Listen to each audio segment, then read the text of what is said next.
Happy Friday, Trailblazers. Welcome back to another episode of You Belong.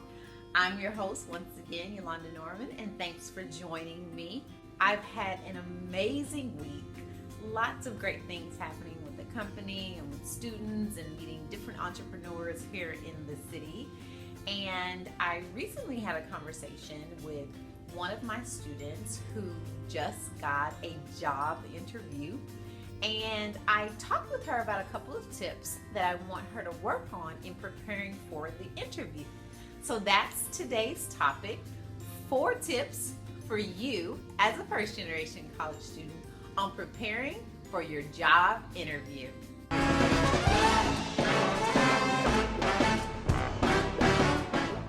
Tip number 1 is be a good student and do your homework.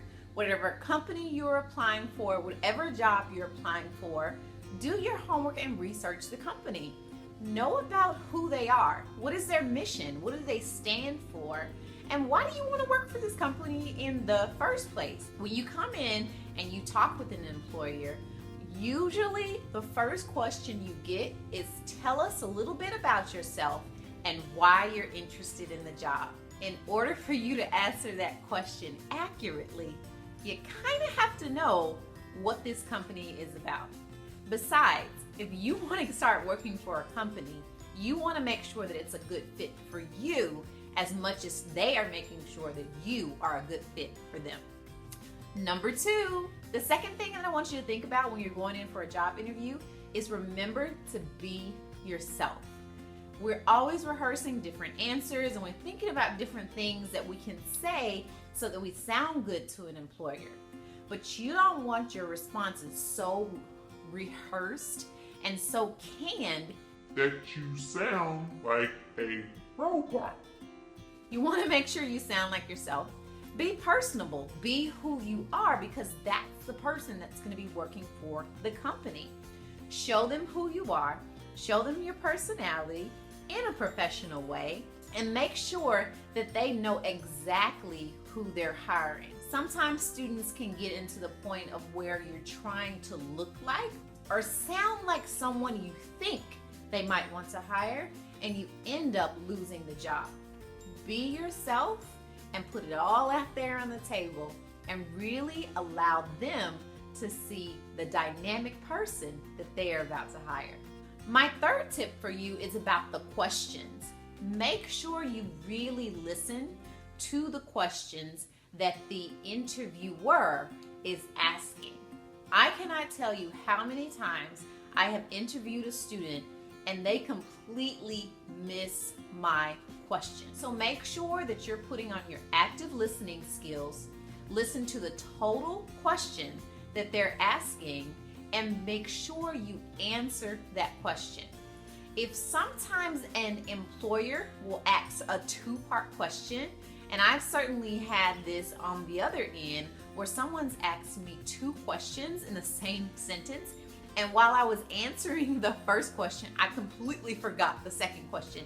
It's okay to say, can you repeat that question back to me again? It's completely okay to be able to do this. This shows them, 1, even though you may have missed it, you're asking for clarity. And that's a great thing to be able to show an employer if you forgot the question that they asked. The 4th thing I want to say is always make sure you have at least 2 questions prepared to ask the interviewer. You don't ever want to leave an interview where they're only asking you questions. Remember, it's about you also making sure that this company is a good fit for you. Sometimes, because we're so excited about an opportunity, we may jump into a situation where we don't feel like the company is just right for us. So make sure you ask some clarifying questions.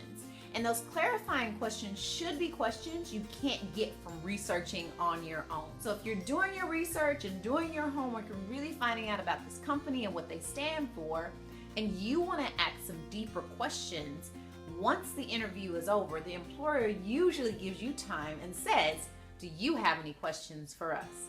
Have your 2 questions prepared and pay attention.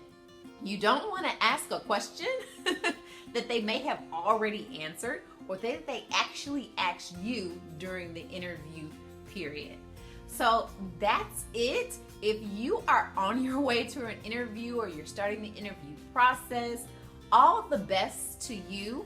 Your homework is to go to your career services department and see if they can give you a list of interview questions or schedule an appointment to do a mock interview. These are always really exciting because the career service counselor actually gives great tips on how you can conduct a bright and shining interview and help you to understand what things you really shine at and what are some things that they want you to work on so that you can give your best self. I hope that helps, and I hope you have a wonderful weekend and enjoy yourself. Don't forget to check out our Facebook page. It's My First Gen College, and like us and give us some comments, as well as talk to us on Twitter and let me know what topics you want to see in the future. Until next time, remember you are beautifully and you're wonderfully made, First Gen, and you belong. Have an incredible weekend. Bye.